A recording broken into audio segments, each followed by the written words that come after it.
Power is a fragile illusion, especially when wrapped in a badge and fueled by unchecked prejudice. A veteran police officer thought he was making a routine aggressive bust on a car thief. He never realized the woman he threw in handcuffs was the presiding judge holding his career's fate tomorrow. The dashboard clock of the 2024 Mercedes-Benz S-Class read 11:42 p.m. Honorable Valerie Hatcher gripped the leather steering wheel, her knuckles slightly tense, exhaling a long, exhausted breath. It had been a grueling 72-hour week presiding over the labyrinthine legal battles of the county's supreme criminal court. At 52, Valerie had spent 3 decades clawing her way up the judicial ladder. She was a woman of impeccable standing, a formidable legal mind, and one of the few black women to hold a senior judgeship in a district notoriously steeped in old money politics. Rain slicked the asphalt of Route 114, transforming the suburban roads into dark, reflective ribbons. Valerie was just 3 miles from her home in the affluent gated community of Oak Ridge Estates. The Mercedes was a recent anniversary gift from her husband Frankie, a successful orthopedic surgeon. She had barely driven it enough to memorize the dashboard controls. As she navigated a sweeping curve, the interior cabin was silent, save for the soft hum of the engine and the rhythmic slap of the windshield wipers. A mile behind her, Officer Bradley Jenkins sat in his idling cruiser, nursing a tepid coffee and a simmering resentment for the night shift. Bradley was a 12-year veteran of the force, a man whose career had stagnated due to a documented history of insubordination and excessive force complaints. He was built like a cinder block with a tight buzz cut and a perpetual sneer that he mistook for authority. He prided himself on his instincts, a thinly veiled justification for the racial profiling that frequently colored his patrols. When the sleek black Mercedes cruised past his hidden vantage point, Bradley's eyes narrowed. It was a high-end vehicle, the kind that rarely traversed this specific stretch of county road this late at night, unless it belonged to an Oak Ridge resident. But as the car passed under a street lamp, Bradley caught a fleeting glimpse of the driver's silhouette, a black woman. Bradley set his coffee down, his heart rate ticking upward with a predatory thrill. He pulled out, accelerating quickly until the cruiser's headlights flooded the rear of the Mercedes. He punched the license plate into his onboard computer. Loading. Due to a clerical lag at the Department of Motor Vehicles, the newly transferred vanity plates had not yet fully populated in the local precinct's secondary database. The screen flashed a bright, glaring amber warning. Registration mismatch. Potential stolen vehicle. That was all Bradley needed. He didn't bother running a secondary check through the state database, which would have cleared the error in 10 seconds. He slapped the sirens. Red and blue lights violently fractured the darkness inside Valerie's car. Valerie's eyes darted to the rearview mirror. A heavy, familiar, sinking feeling settled in her stomach. Despite her titles, her education, and her gavel, she knew exactly what it meant to be a black woman pulled over on a dark, isolated road. She immediately decelerated, signaling properly, and pulled onto the wide gravel shoulder, parking the car beneath the dim glow of a solitary street lamp. She shifted into park, turned off the engine and rolled down all 4 windows, a habit she had drilled into her own children. She turned on the interior dome light, placed her keys on the dashboard, and rested both hands flat on the steering wheel, right at 10 and 2. In the rearview mirror, she watched Bradley step out of his cruiser. He did not approach casually. He approached with his hand resting heavily on the unclasped holster of his service weapon. His flashlight beam sliced through the rain, deliberately blinding her as it hit the side mirror and bounced into her eyes. License, registration, and step out of the vehicle. Bradley barked, stopping just behind the driver's side door, maintaining a tactical disadvantage for the driver. Valerie blinked against the harsh glare. "Good evening, officer. My license and registration are in my purse, which is on the passenger seat. May I reach for them?" Her voice was steady, resonant, and carried the unmistakable cadence of a woman accustomed to commanding a courtroom. Bradley stepped closer, leaning in the smell of cheap coffee and stale rain rolling off his uniform. I said, "Step out of the vehicle. Now." "Officer," Valerie said, her tone lowering into a calm, authoritative register, "I am perfectly willing to comply, but standard procedure dictates I provide my identification first. The vehicle is registered to my husband, Frankie Hatcher. If you check the full state database—" "Did I ask for a lecture?" Bradley snapped his voice, rising the flashlight beam, now directed squarely into her face. "You're driving a flagged vehicle, lady. Open the door and step out, or I will remove you from the vehicle." Valerie's jaw tightened. The disrespect was palpable, thick in the humid air. She knew the law intimately. She literally instructed juries on it. She also knew that arguing the law on a dark road with an agitated armed officer was a death sentence. "I am stepping out of the vehicle," Valerie announced slowly. She reached with her left hand, pulled the door handle and pushed it open. She stepped out into the rain wearing a tailored charcoal wool coat over her courtroom blouse. Even standing on the wet gravel, she radiated an imposing dignity. Before she could fully balance herself, Bradley grabbed her left arm and violently spun her around, slamming her chest and face against the wet roof of the Mercedes. Valerie gasped, the cold metal shocking her system. "Officer, what are you doing? You are using excessive force." "Shut up!" Bradley yelled. He kicked her feet apart, a standard but unnecessarily rough tactic, and wrenched her arms behind her back. The steel handcuffs bit brutally into her wrists. The clicks echoed sharply in the quiet night. "You have the right to remain silent. I suggest you use it. You are making a colossal mistake," Valerie said, her cheek pressed against the rain-slicked roof of her car. She didn't scream. She didn't panic.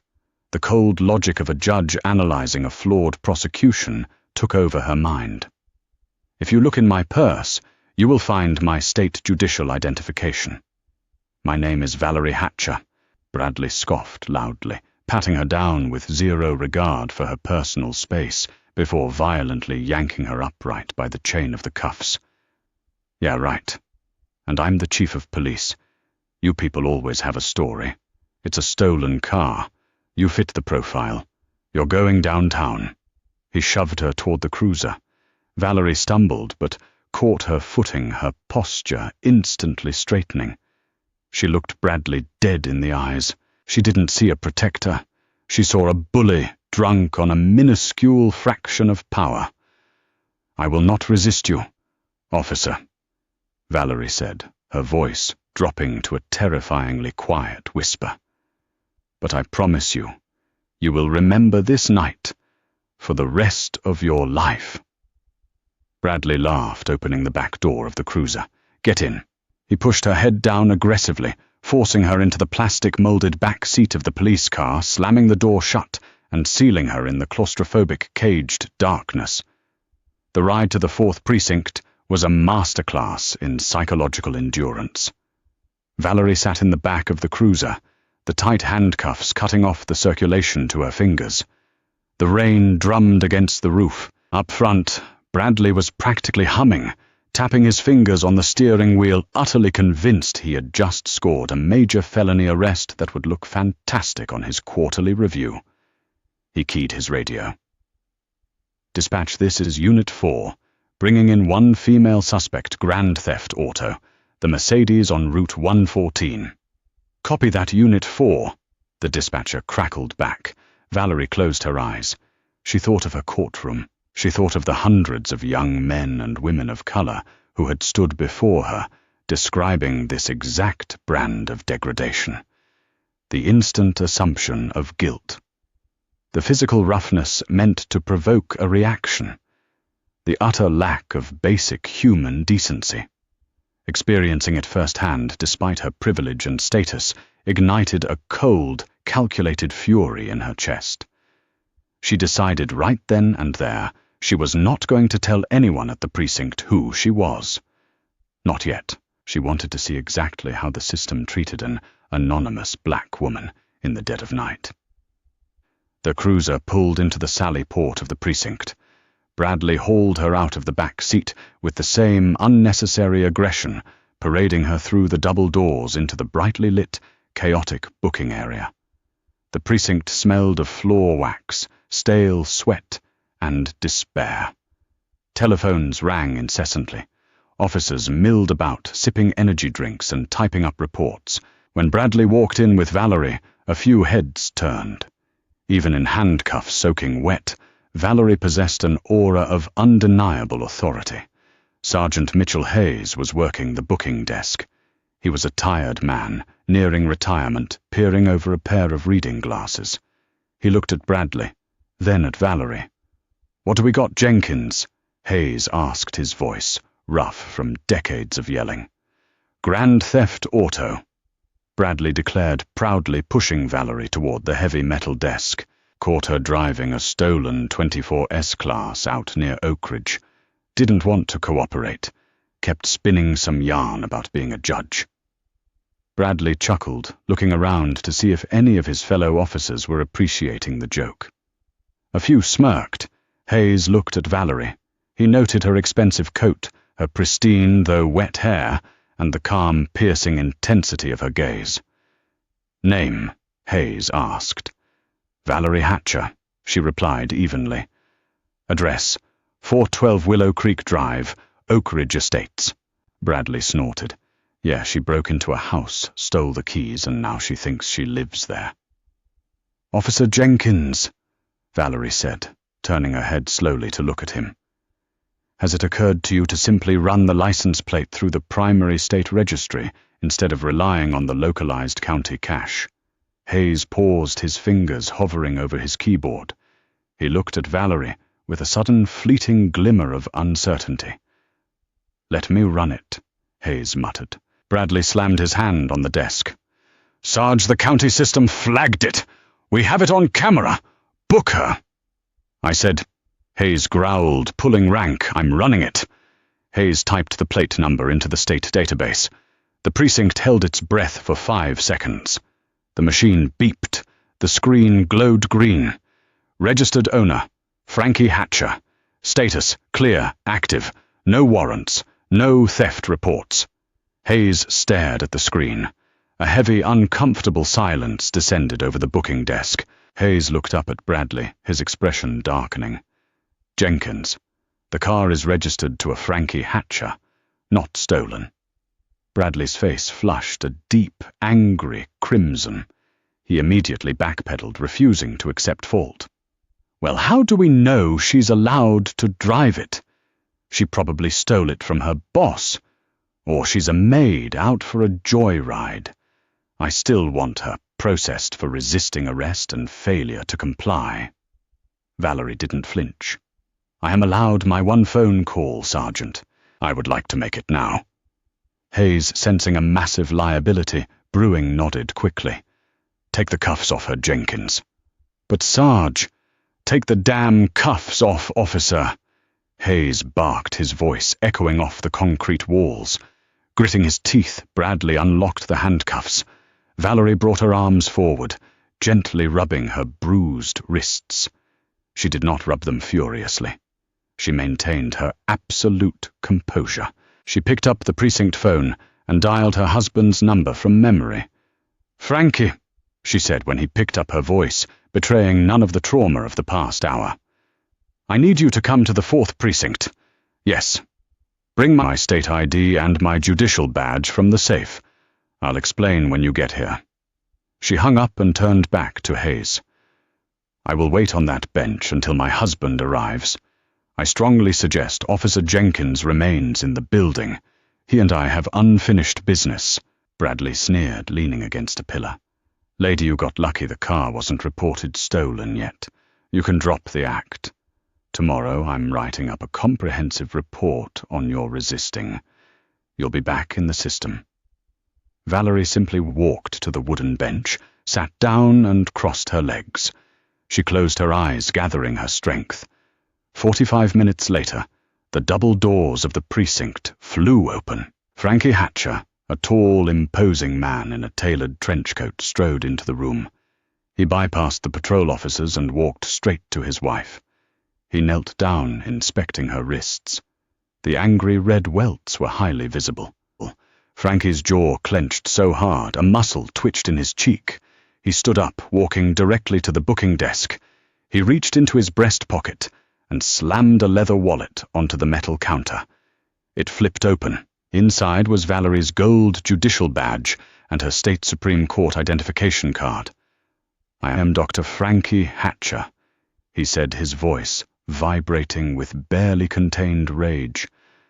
"And that woman on the bench is my wife, the Honorable Valerie Hatcher, presiding judge of the 9th District Criminal Court." Sergeant Hayes stopped breathing. The blood drained from his face. He looked at the ID, looked at the woman on the bench, and felt the floor drop out from under him. The entire precinct seemed to freeze in a terrifying tableau. "Judge Hatcher!" Hayes choked out. Bradley Jenkins, who had been filling out paperwork across the room, froze. His pen hovered over the page. He turned around slowly. Valerie stood up.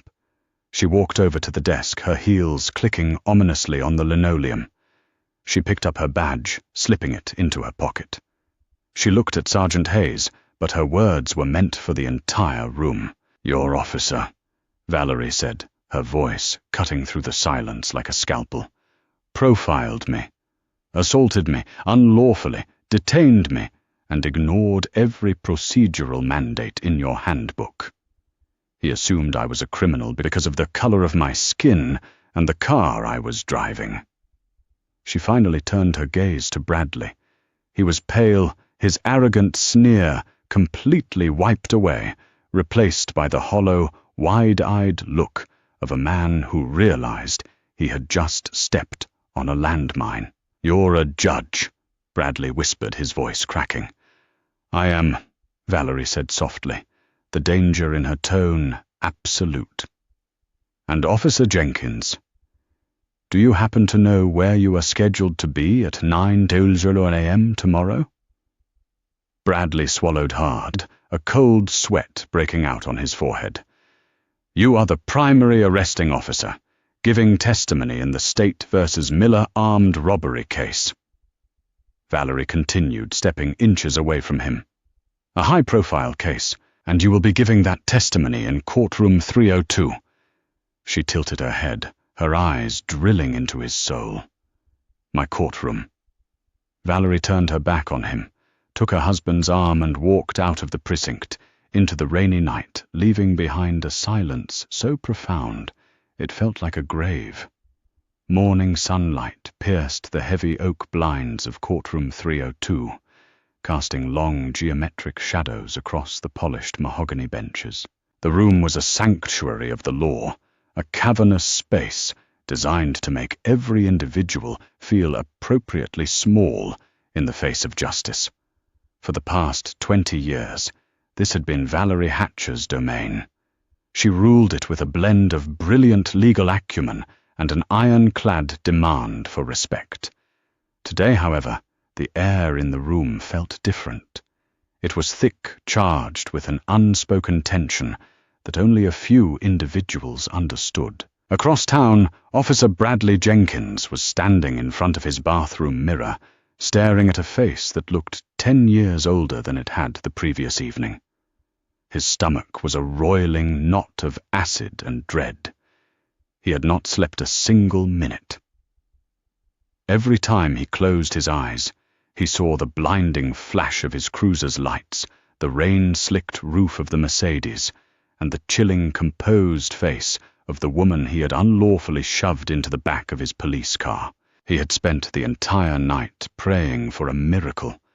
He hoped she would recuse herself. He hoped she would call in sick. He hoped his precinct captain would reassign him to desk duty before the sun came up, sparing him the humiliation of walking into a courtroom. None of those miracles materialized. He buttoned his uniform, his fingers trembling so badly he fumbled the brass clasps twice. The badge on his chest, which he usually wore like a shield of invincibility, now felt like a heavy, damning target. When Bradley arrived at the courthouse, the usual swagger that accompanied his stride was entirely absent. He walked through the metal detectors with his shoulders hunched, avoiding the gaze of the court deputies who already seemed to know what had transpired. Rumors traveled faster than light in the judicial system. As he pushed through the heavy double doors of courtroom 302, he felt the immediate crushing weight of the environment. The prosecutor, a sharp, ambitious lawyer named Cynthia Albright, waved him over to the prosecution table. "Jenkins, you look terrible," Albright whispered, organizing her case files. "You ready for this? The defense is going to come at you hard on the chain of custody for the weapon in the Miller case. You need to be sharp today." "I'm fine," Bradley lied, his voice sounding like dry gravel. He wiped a bead of cold sweat from his temple. He kept shooting nervous glances toward the heavy wooden door behind the judge's bench. The door remained closed. The clock on the wall ticked loudly each second, sounding like a hammer striking an anvil in his head. At precisely 9 o'clock, the side door finally opened. "All rise," the bailiff's voice boomed, echoing off the high-vaulted ceiling. "The Superior Court of the 9th District is now in session. The Honorable Judge Valerie Hatcher presiding. God save the state and this honorable court." Bradley stood up, his legs feeling like lead pipes. He gripped the edge of the wooden railing, separating the gallery from the well of the court. Valerie emerged from the chambers. The charcoal coat from last night was gone, replaced by the sweeping, voluminous black robes of her office. She moved with a fluid, terrifying grace, every step radiating absolute, unassailable authority. She ascended the steps to the bench, her expression entirely unreadable. She arranged her files, adjusted her microphone, and finally deliberately lifted her gaze. Her eyes swept across the courtroom, lingering for a fraction of a second on the defense table before moving to the prosecution. Finally, her eyes locked directly onto Bradley Jenkins. It was a look of pure, crystalline ice. The physical reaction Bradley experienced was instantaneous and violently overwhelming. All the blood rushed aggressively from his head, pooling in his boots. The walls of the enormous courtroom seemed to warp and tunnel inward. The buzzing of the fluorescent lights magnified, until it sounded like a swarm of hornets in his ears. His vision, blurred white spots dancing at the edges of his sight. He swayed on his feet, his knees buckling under the sheer, crushing reality of his situation. He gasped for air, his chest tightening as a full-blown panic attack seized his nervous system. "Jenkins," Albright hissed, grabbing his elbow as he began to pitch backward. "What is wrong with you?" Bradley fell heavily into the wooden pew, his breathing ragged. He clutched his chest, nearly fainting as the room spun wildly. He had arrested this woman. He had violently slammed this brilliant, powerful magistrate against a car in the rain, and now she held the fate of his biggest case and potentially his entire career in the palm of her hand. I'm okay," he choked out, though his ghostly pale complexion screamed otherwise. "Be seated," Valerie commanded, her voice amplified through the sound system, smooth and resonant, showing absolutely no sign of the trauma she had endured less than 10 hours prior. "We are here on the matter of the state versus Miller. The prosecution may call its first witness." Albright stood up, oblivious to the history between the judge and her star witness. Your Honor, the state calls Officer Bradley Jenkins to the stand." Bradley felt his soul leave his body. He forced himself to stand, his legs shaking visibly. He walked toward the witness stand, the short journey feeling like a march across an endless desert. He raised his right hand, swore the oath, and sat down. He kept his eyes fixed firmly on the prosecutor, utterly terrified to look to his left, where Valerie sat looking down at him from her elevated perch. The direct examination went horribly. Albright tried to guide Bradley through the events of the Miller robbery, but Bradley's mind was a shattered mirror. He stumbled over basic facts, mixed up dates, and contradicted his own preliminary reports. Every time he paused, the silence in the courtroom felt suffocating. Valerie sat perfectly still, taking meticulous notes, her face a mask of judicial neutrality. She did not need to scowl. Her mere presence was dismantling him piece by piece. Then came the cross-examination. The defense attorney, a shrewd veteran named Mr. Harrison, approached the podium. He had noticed Bradley's erratic, terrified behavior and smelled blood in the water. "Officer Jenkins," Harrison began, his tone deceptively conversational. "You stated earlier that you followed proper protocol when securing the evidence at the Miller scene. Are you absolutely certain about that?" "Yes." Bradley croaked, his throat completely parched. "Because your record indicates a pattern of, let us say, aggressive shortcuts," Harrison continued, pulling out a thick file. "In fact, you have 3 documented complaints for failing to properly verify vehicle registrations before initiating hostile stops. Is procedure something you value, Officer Jenkins, or just a suggestion when it suits your mood?" "Objection," Albright said, standing up. "Relevance, Your Honor." Valerie looked down at the prosecutor, then at Bradley. "Overruled," she said, her voice echoing with a quiet, lethal calm. "The officer's adherence to standard police protocol and his credibility regarding procedural integrity is highly relevant to this court. The witness will answer the question." Bradley felt a cold bead of sweat roll down his spine. He looked at Valerie. She stared back, her expression daring him to lie under oath about his respect for the law. I always try to follow procedure," Bradley stammered, looking down at his trembling hands. "Try." Harrison pounced. "You try. Let's talk about last night, officer. Where were you assigned to patrol last night?" Bradley's head snapped up. The prosecutor looked confused. Valerie did not move a muscle. "Objection," Albright yelled. "Your Honor, last night has absolutely nothing to do with this robbery case from 6 months ago." "Your Honor," Harrison countered smoothly. "I received an anonymous tip this morning from the 4th Precinct regarding an incident that occurred last night, which directly speaks to this officer's credibility bias and blatant disregard for the law. I believe it is crucial for establishing his character on the stand." Valerie folded her hands over her gavel. "I will allow it, Counselor. Proceed." Bradley felt his heart threaten to crack his ribs. He was trapped. "Officer Jenkins," Harrison asked, leaning in, "did you or did you not initiate an unlawful traffic stop last night based on a false system flag? And did you subsequently assault and arrest a citizen without verifying their identity, solely based on your personal prejudices?" "It was a mistake," Bradley whispered. The system flagged it." "A mistake," Harrison boomed. "Did you use excessive force? Did you ignore the citizen's request to present identification?" Bradley was hyperventilating now.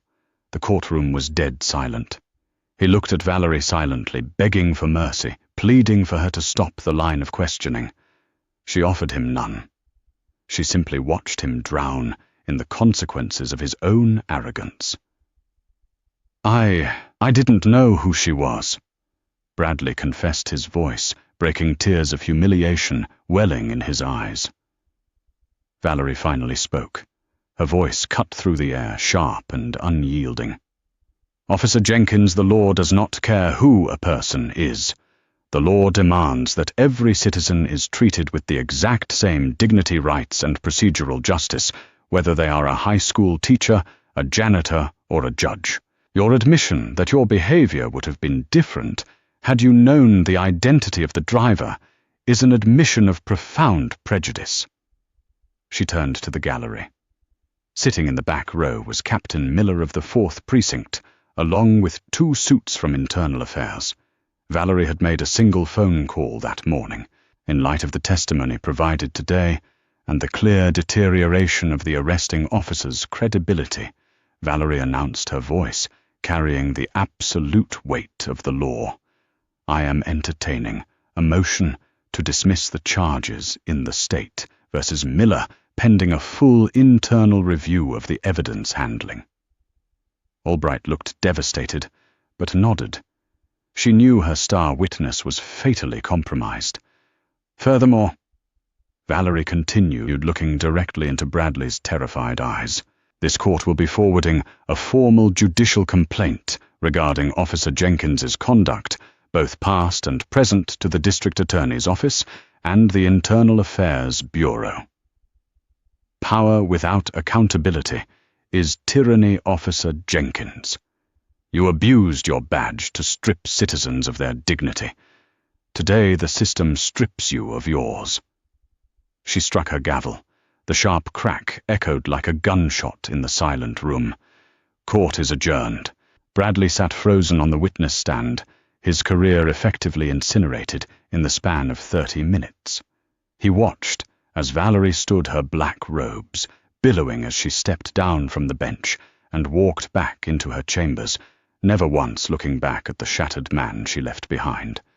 The deputies moved in to escort him out, his badge practically burning a hole through his uniform. He had thought he was the law. He had learned too late what the law actually looked like.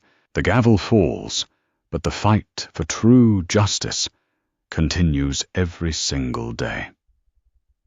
If Judge Hatcher's incredible story of holding corrupt authority accountable inspired you, please hit that like button and share this video with your friends.